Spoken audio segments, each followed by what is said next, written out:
Hi class, welcome to the second metaphysics video.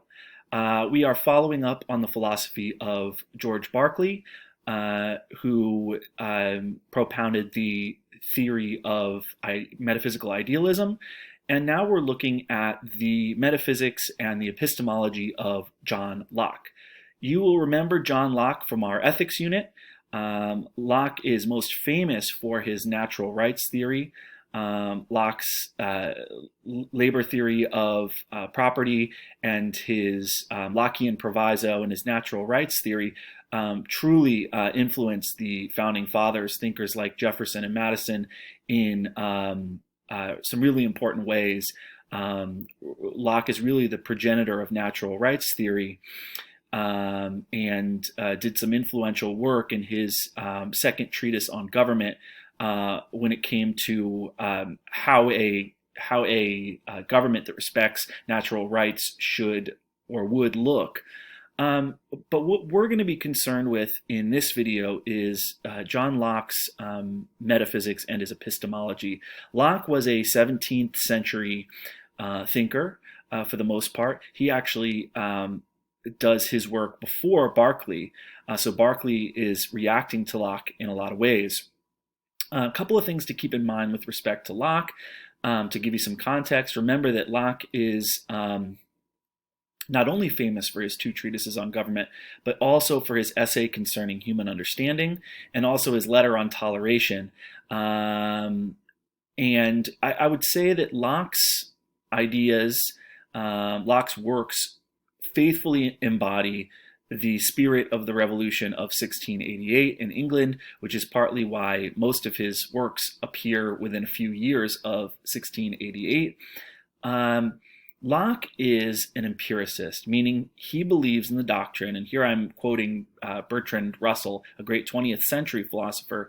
He believes in the doctrine that all of our knowledge, with the possible exception of logic and mathematics, is derived from experience, and that there are no innate ideas or principles that are written on the first draft, the blank slates of our mind at birth. So empiricism is the idea that knowledge is derived from experience. Now, a lot of people get this wrong. A lot of people, including folks like Steven Pinker, accuse Locke of saying that we're blank slates in the sense that we don't come into the world with any hardware, that we don't come into the world with any predispositions, with any instincts, with any innate knowledge whatsoever, right? Because one challenge that you could level against the blank slate theory is the idea, well, look at a fawn, a baby deer when it's born. It already has certain knowledge. It starts walking as soon as it's born. How could Locke ever claim that we're blank slates at birth? That's not at all what Locke is saying. Locke is saying that we aren't born, we don't come into this world at birth having any innate ideas, principles, or knowledge of that sort at birth. So the mind at birth is a tabula rasa, it's a blank slate or tablet, or blank tablet, in the sense that we don't come into the world with any ideas or principles. We might have certain features that are unique to our human nature. We see we perceive the world in 3 dimensions. Creatures of our type have rational minds. We have the ability to wield language. We have all sorts of things that we come prepackaged with. Locke is not denying that. If he was denying that, then think about it, his natural rights theory would make no sense at all, because the entire theory is the claim that we as human beings, because of the kinds of creatures we are, come into the world with qualities that give us certain rights. Because we have rational minds, right, that entails, deductively, logically, that entails certain rights that we would then have because of the kinds of creatures we are. Lower order creatures would not have the same rights, etc., etc. He's not claiming that that we come into the world completely like empty buckets, just to be filled up, and that everything we are or become is just a consequence of nurture, of socialization, of acculturation, of people filling up the bucket. Locke knew that a huge part of the equation was our nature, what we have innately. Locke's point is that a lot of people during his age, for example, were arguing with him and saying, what you're saying, John Locke, makes no sense. Certain ideas like God are innate. People were saying that to Locke. We all come into the world with ideas like God. The idea of God, they would say to him, is innate, right? And they would look across cultures and say, look, there are all sorts of ways that cultures throughout the world behave, and they behave in the same way. Doesn't that prove that there are certain ideas that we all innately have? And that sort of thing. There must be universal agreement concerning certain principles, and that's evidence for innate ideas. Locke's argument in response was, look, even if this were true, right? Even if you look across the world and you find that in every country around the world, each country has a history of belief in supernatural deity. Every culture that you look at has this in common and that in common. Locke said, even if this were true, it wouldn't prove that the principles are innate, that you're actually born with those ideas in your head. It only would prove that human experience is uniform, right? That we have a certain human nature that leads us through the lived experience to develop certain ideas, and we're born into a world that is a certain way, and human interaction is a certain way, and we have certain psychological dispositions that lead us to all have certain ideas and cultural customs, et cetera, et cetera. It doesn't prove that the fact that we share those things doesn't prove that we're born with them, right? And Locke also said, if these principles were naturally imprinted on the mind, everyone would know them, but they don't. For example, the mentally deficient don't know these ideas that all cultures share. Infants, children, right? Pre-modern man, for example. So Locke argued that way, right? But Locke's point is that we bring to the table perception, we bring to the table our human nature, we bring to the table our ability to apply reason to the information that we gather. So nature's a big part of it, and then of course environment, experience, culture is another big part of it. Another thing to keep in mind about Locke, and here we'll switch the slides here, and I'll actually deliver this argument to you. This is a more clear, concise way of putting the argument. Rationalists believe, and this is the debate between rationalism and empiricism, rationalists believe that we're born with some ideas and concepts, that they are innate. But this makes no sense, says Locke. There are no truths that are found in everyone at birth. There are no universal ideas found in people of all cultures and at all times. So everything we know must be gained. All the principles and ideas that we hold must be gained from experience, right? Interesting point. Locke really saw it as his job as a philosopher. He was really interested in this. Locke saw it as his job as a philosopher. He believed that his empiricism, his philosophical project, was akin to Newton's physics. He wanted to create a kind of physics of the mind, in the sense that the mind is an empty container. It's hardware, and when you have experiences, you're downloading certain apps to it, right? John Locke wanted to come up with a theory where he could basically, just like Newton came up with these physical atoms, which were the building blocks of matter. Atoms, right? This microphone, for example, if you broke it down, it's divisible. If you broke it down, you would find that this is a cluster of atoms shaped microphone-wise, right? That there are certain building blocks of, and you can even go deeper to quarks, there are certain building blocks of matter, and atoms are those building blocks. John Locke thought that we could do the same thing with the mind. And he called these atoms of thought, right? Just in the same way that the world is made up of particles, so the mind and ideas are made up of basic building blocks. and fundamental mental particles, so to speak. And he called these simple ideas. And let me switch slides here. And you can take a look at these quotes here from Locke. These are direct quotes. It seems to me a near contradiction to say that there are truths imprinted on the soul which it perceives not. The very notion of innate ideas, says Locke, is incoherent. In order for something to be an idea at all, it has to have been present at some point in somebody's mind. So he makes a lot of good points there. And so here's where we get down to his sort of Newtonian ideas about the mind, right? And so Locke posited that all of our ideas are derived from two sources, and you can see this here. All of our ideas are derived from two sources. A, sensations, right? When you actually touch something, see something, hear something, that is a sensation. And B, reflection.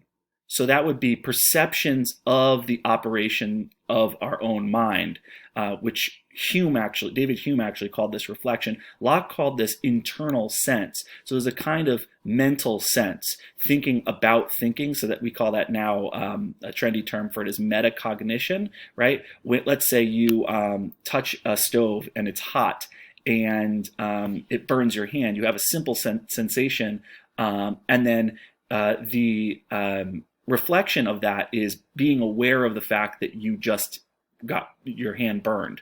And then, of course, eventually you develop the complex idea.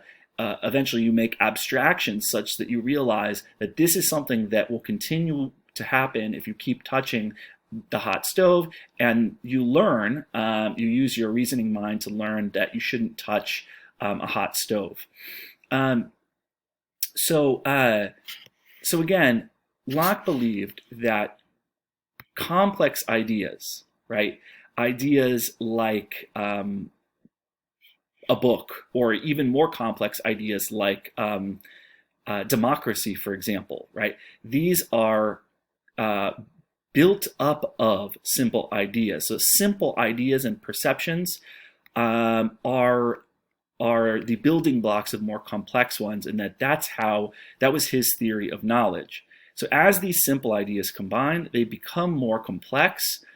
And Locke even posited that there was a process by which you take simple ideas and you combine them, and you do this via comparison, abstraction, and combination. And this is how knowledge is formed. Before we get to how complex ideas are formed, let's look at simple ideas. Ideas are divided into two categories: ideas of primary qualities and ideas of secondary qualities. Now, this is really interesting. A lot of people disagree now with Locke about this.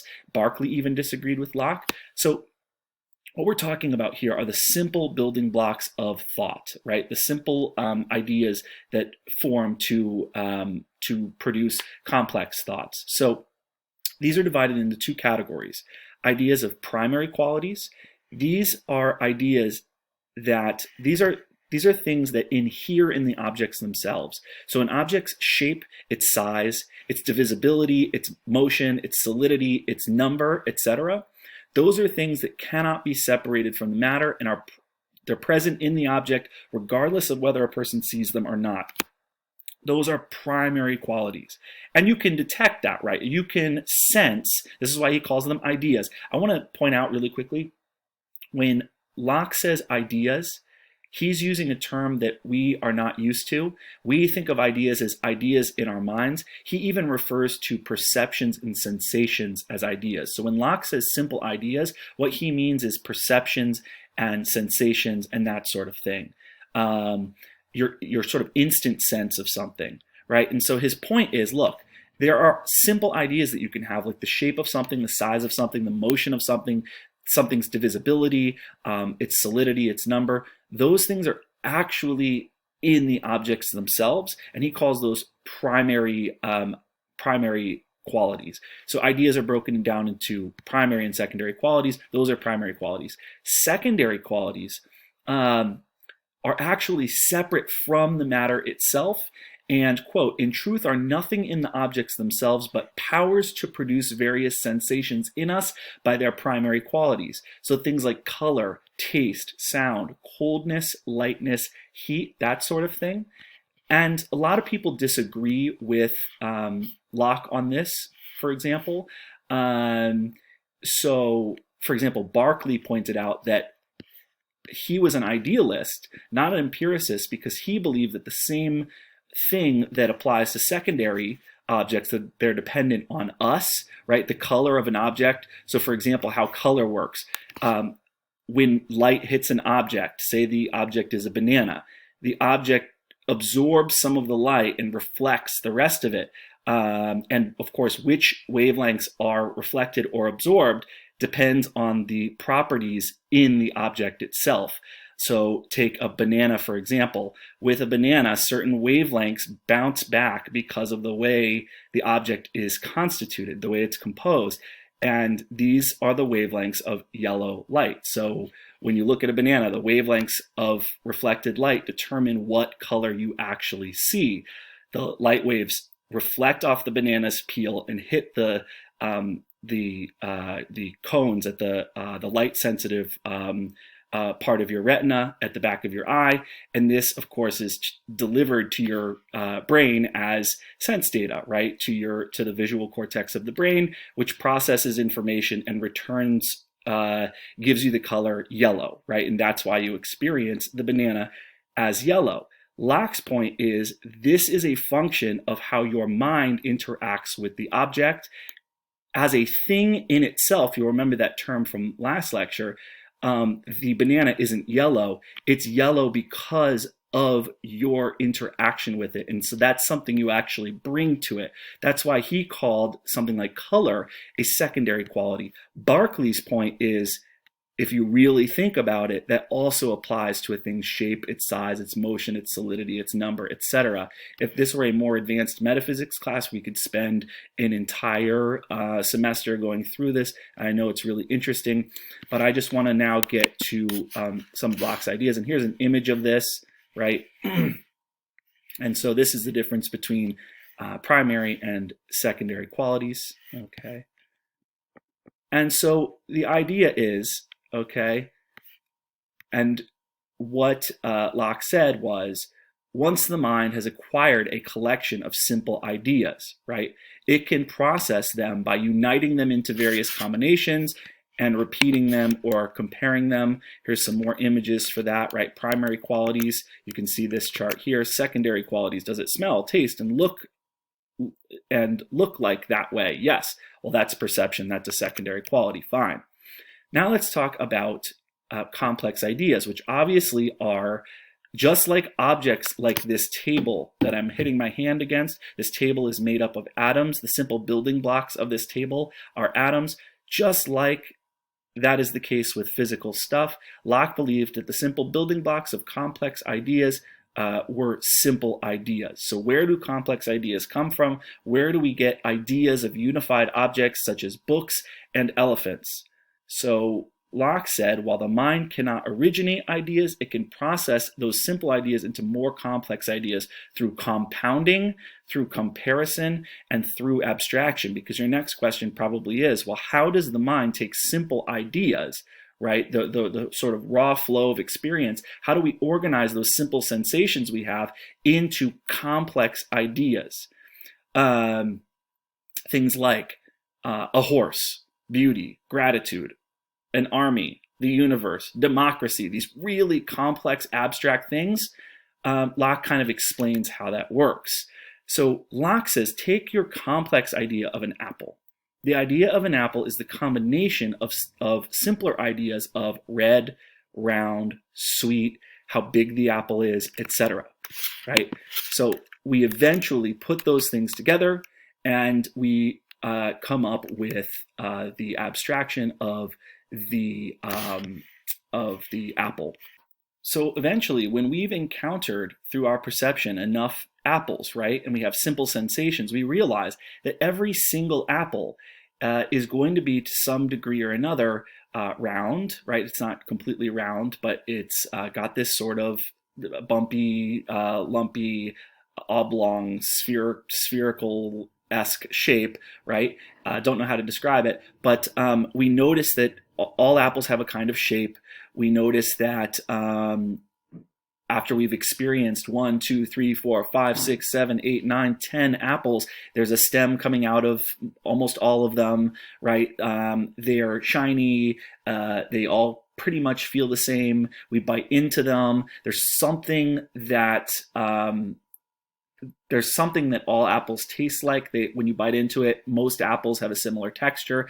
They may taste differently, but you notice that a Granny Smith apple is more sour, but a Macintosh apple is more bitter. But the reason that they're both still apples is they do have a lot in common regardless. For example, you see a bunch of different horses. These ideas go all the way back to Plato, right? The idea of the perfect form of a horse, for example, is the thing that all horses have in common. So for example, you look at a Clydesdale horse that's really big and has this fur around its feet. Wait a minute, that's different than a Mustang or a Colt. That's different than one of those miniature horses. But you realize that all of those horses, maybe it's a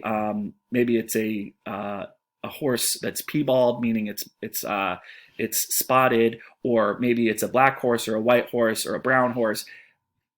Even though they're all different, you realize that it has a sort of fundamental horseness, right?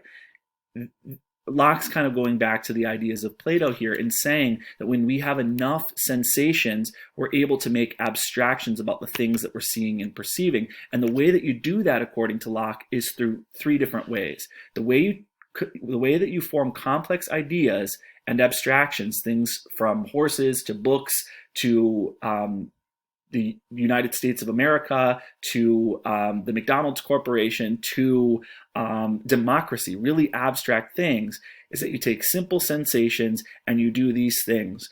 You use compounding, right? So complex ideas are formed by combining or uniting together 2 or more simple ideas. So you build that abstraction like it's a tower from simple building blocks. You come up with complex ideas by relating. Okay, so ideas derive from observing relations. For example, the concept of husbands couldn't exist without a partner, right? To be a husband means to be someone's married partner, for example, right? So the concept of wife reinforces the concept of husband. Things like bigger and smaller, cause and effect, taller, shorter, right? Things like that. So compounding, relating, and abstracting. You take abstract ideas, books. We have an idea of a particular book. Let's say the first book you ever see as a little child. And then you have more experiences of books and you realize that books all have something in common. Maybe they all have spines. Maybe they all have pages. Maybe they all have a cover. Well, maybe the cover is torn off of this one book, but you notice it has everything else in common that the other books have. They have different words on them, but they all have words inside of them. So what we do is we make abstractions in this way. We abstract all the qualities that they have in common and ignore their individual distinctions. And as long as there aren't too many individual distinctions, we're able to make the abstraction and say that that item is a book, and we form concepts in this way. Okay, so these are the basic ideas of John Locke. Hopefully now you have a better understanding of what empiricism means. As you know from the beginning of our unit when we started with Descartes, you know what the difference between empiricism is and rationalism. And hopefully you understand Locke's model of perceptions. In many ways, the next thinker that we're going to do in the next lesson is the philosopher Hume. Hume updates and improves on many of Locke's ideas. And I would argue that the last philosopher we're going to look at, Immanuel Kant, really brings everything together and gives us the sort of most modern, most impressive, most accurate version of metaphysics and epistemology that we're going to have. So thank you for listening, and I'll see you next time with David Hume.